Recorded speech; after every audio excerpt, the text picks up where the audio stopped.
When it comes to us and God, He's that great, big, muscled up oxen. Large, huge.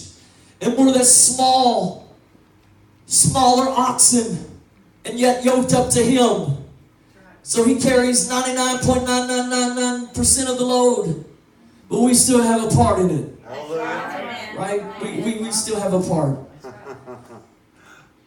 And so as we're yoked up to Him, the enemy doesn't have the right to take what is ours. That's right. Because He's on our side. He is the God that is with us. He is the God that is for us. And He is my go-to. Amen. And as we go to Him, Amen. we're able to keep it. Amen. I don't want to lose what I've got. That's right. I don't want to backpedal. That's right. Anybody ever backpedal? Yeah, No, I'm in a room with such holy people. You never done that. last year. Yeah. There's been times when the enemy just came with some rotten stuff. Yeah, man. And maybe, Stuff too, wasn't it? you know, took a few little backpedal steps. But as you're backpedaling, if you'll just stop, look up to Him, He'll stop you, He'll catch you. Yes. No, Thank you, Lord. He'll be your rear guard. Right. He'll be the wind at your back. Amen. And He'll stop that backpedaling. Some of you need to get a grip and quit backpedaling. Well, no, that's not in my notes, but the Holy Spirit talking to somebody.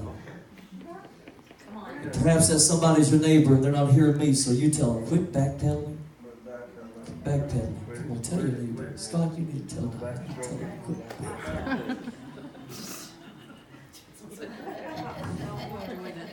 Because as we backpedal, we lose ground. But I'm thankful that God has our back and He is our go-to. And so even though I'm human and I may have backpedaled some, the Lord is able to help me get right on back where I was. Praise God. And then He's a God that's constantly and always moving forward and always has more for me. And so not only does He make up for the distance that I backpedaled, He moves me on forward. Thank you, Lord. Thank you. Keep it.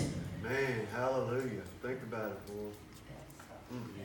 But before I go any farther, the question bears to be asked, how can you keep what you've already lost? How can you keep what you've already given up? You can. But you can certainly take it back. You see, the message this morning is keep it, but for some of you in this room today, it goes a little bit deeper than that. Before you can keep it, you've got to take it back. Because the enemy has stolen some things from your life. God has stolen some things from your mind. The enemy has stolen some things from your mind. The enemy has stolen some things that God has given you. And so the Lord wants to encourage you this morning, take back everything that the enemy has stolen from your life. Enforce your authority in Jesus Christ. And the one who is far greater is calling you to stop for just a moment. Amen. In this moment of time, in this moment of His presence, in this moment where we sang about heaven coming, and that presence is heaven to us, and certainly heaven has filled this room here this morning. He is here. His presence is here. God wants you to get that grip, and as you do, look inside and say, you know, it's true. I can't keep what I don't have anymore. But I can. Good news. I can. God isn't here to beat you up in having me say this. You can't keep what you don't have anymore. What you do not have anymore. He's not here to beat you up. He's here to tell you, you can get it back. Yes, that's right. Newsflash. You can get it back. And you don't have to wait till tomorrow. You don't have to wait till after service. You can get it back today. Now, I know there are circumstantial things that may take some time, and we don't always understand God's timing. And so there are circumstances that God will answer your prayer maybe in the future, but what I'm talking about is some things that are already promised in His Word that are about you and God, and they are already in God's Word, and therefore they are already God's will, and therefore you can go ahead and just get them back right now, today, not later, not tomorrow, not next Sunday, not sometime this week. Hopefully, maybe it'll fall in my lap. Remember, you're yoked to Him. You have a part in it.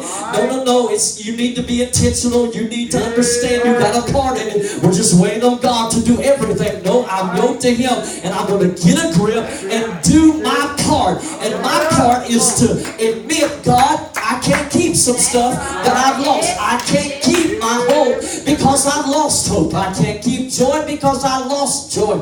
I can't keep peace. I lost my peace. But Lord, I'm here to humbly declare to you that I am admitting I lost it somewhere. But I'm thankful you're not mad at me. You're not upset with me. You're not here to beat me down or condemn me. But you're a God of love and mercy and grace. And therefore, I cry out to you and say, God, give it back. Give it back to me. Take it back from my enemy. And give it back to me this morning. Give me back my hope.